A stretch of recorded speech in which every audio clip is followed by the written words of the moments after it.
পৃথিবীতে সবচাইতে শ্রেষ্ঠতম দোয়ার স্থান হলো মা বাবা।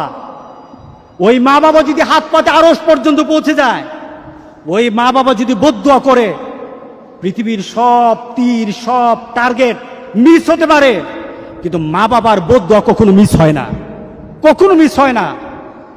আর সন্তান মা বাবার জন্য যখন দোয়া করে, পৃথিবীর কোনো হুজুর, পৃথিবীর কোনো বুজুর্গ ব্যক্তির দোয়া কবুলের ব্যাপারে সন্দেহ থাকতে পারে, কিন্তু সন্তান যখন মা বাবার জন্য দোয়া করে, এই দোয়া আল্লাহ ফেলে দেয় না।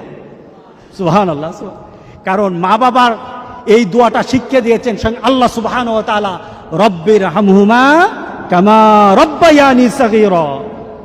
আপনি কবরে থাকবেন, আপনি প্রত্যেক নামাজে আপনার সন্তান দোয়া করবে আপনার জন্য, রব্বির হামহুমা কামা রব্বায়ানি সাগীরা। পড়েন, মা বাবার জন্য দোয়া করেন প্রতি নামাজে বলেন মা বাবার জন্য, রব্বির হামহুমা কামা রব্বায়ানি সাগীরা। আপনি দোয়া করেন, দেখবেন আপনার দোয়ার কারণে আপনার সন্তান আপনার জন্য দোয়া করছে। আপনাকে আল্লাহ যেন এমন সুযোগ করে দেয়, এমন কুলাঙ্গার সন্তান যেন আমাদের সন্তানগুলো না বানায়। সবাই বলেন আল্লাহুম্মা আমিন।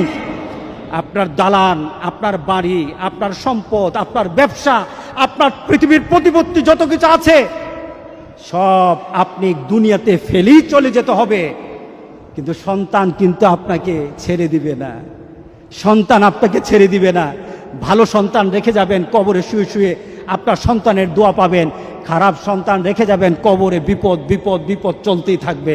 আল্লাহ আমাদের সবাইকে হেফাজত করুক। আমিন বলি।